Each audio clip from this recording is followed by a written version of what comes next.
look at this store.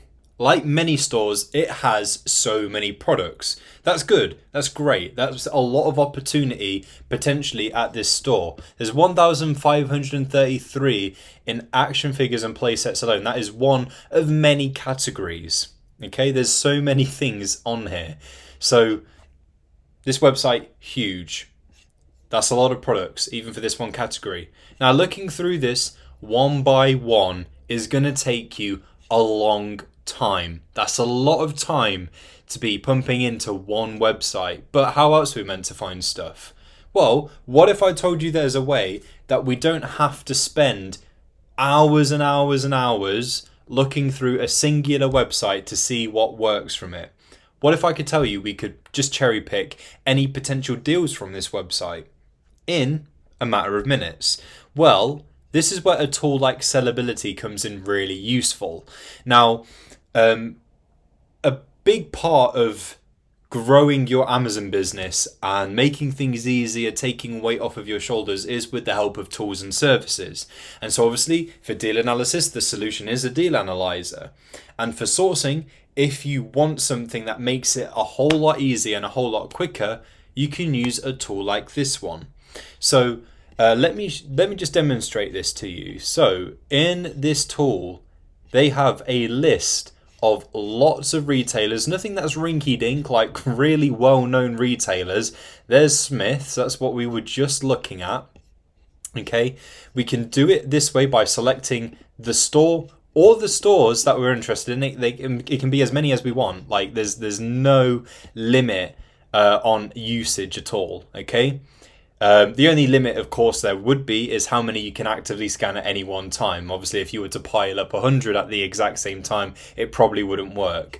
So the most amount you can stack up at any one time is 5, and that, of course, depends on the plan you've chosen with Sellability. So it's 1, then 3, then 5. So you can have up to 5 active scans at one time.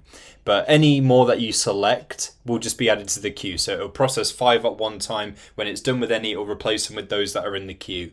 So yeah, you can queue up as many as you like. So we can do it by retailer. We can also do it by category as well. So say we're interested in toys and games, specifically hobbies. That breaks down a bit more. Trading cards or whatever. It will continue to break down until it reaches the most subcategory that can be found on Amazon. Okay, you can do it that way as well. And if you do it by the category, or look at all of the retailers and find everything that meets that specific category criteria, you can leave it as broad or as niche as you like. Okay, if you do anything with wholesalers and you have wholesale lists on a CSV file, for example, you can upload that spreadsheet here. It will analyze everything in the spreadsheet. Something else we can do as well is we can add any store we like that doesn't exist in Sellability to the extension. Okay, the Sellability team are continually working to add more and grow this out. There are stores for the UK and the US, so you can switch between the two. If you're selling in both, that's really good for you.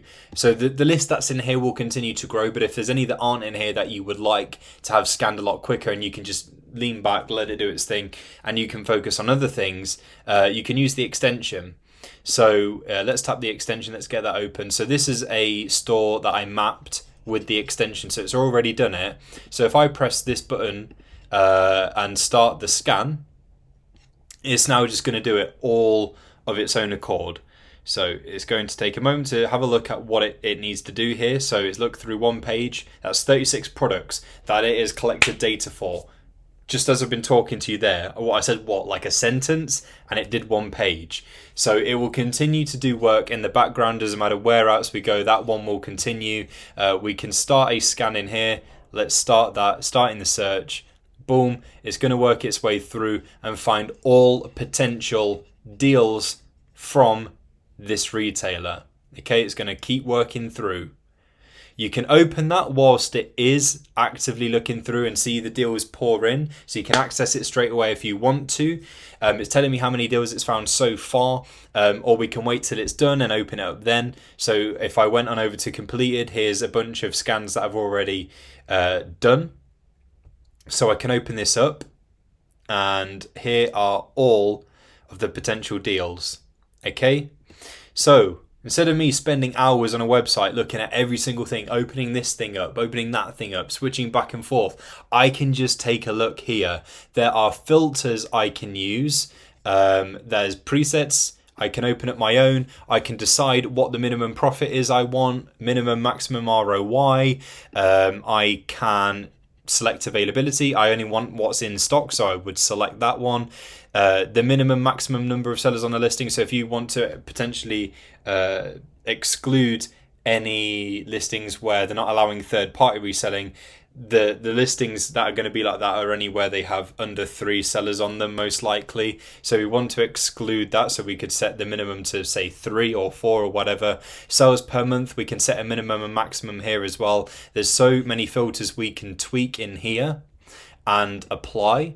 There are sort options, so we can do it by the what has the highest sales all the way through to the lowest, and we can do it that way. It makes it very easy for finding things that work out really well. It's got the basic information that we need in here. So we can see profit, ROI, monthly sales, BSR, number of sellers on there. We have a sales chart right here as well. That will give us an idea of what's been going on in the past to help us understand the present, and we can look at a wider time frame to understand if there's any trends at a particular point in the year, or if it does well consistently, or whatever the case is for that product. We've got the estimated sales down there as well, and we click on Amazon, we can see it on Amazon. We click on the store, we see it in the store. Nice and easy. That extension is still doing its thing, I think. Yep, it's done that. We can finish that at any point. We don't have to wait for it to do every single page. We can tap complete and it will just finish up there and then. So we can add our own stuff. We can do it this way with the retailer. We can do it with the category. Let's take a look. Yep, there's our scan from the extension. That's the stuff that it's picked up so far. There was our completed scan, so it did it within a matter of minutes. Boom, done. Super easy way to find stuff. You can leave this running in the background while you're doing admin or something, and then just, pick through, take the winnings. If you are interested in this, by the way, instead of being like Source Mogul where they completely disappeared and now it looks like they're coming back, but I don't really know because expected launch was January. And now it's February at this point. I don't really know what the deal is, but $79.99 a month, that's quite a bit to pay. I don't know what was going on with Tactical Arbitrage, but it looked like they moved to this 3 Colts thing. So you got to get that bundle or whatever, one simple monthly payment of $69. Or, yeah. But sellability, even on the biggest plan, $57.60, $45.60, $33.60. It's a lot cheaper. So you can use it for free for 7 days. There's a 7-day free trial. Use it. If you don't like it, cancel. But I guarantee that you will really not like going back to manual sourcing after the ease that is this tool. So yeah, you can try it free, 7 days. If you like it, it's a win. There's no way you can go wrong having used the free trial. So yeah, it supports all manner of ways of you wanting to source. Give it a try.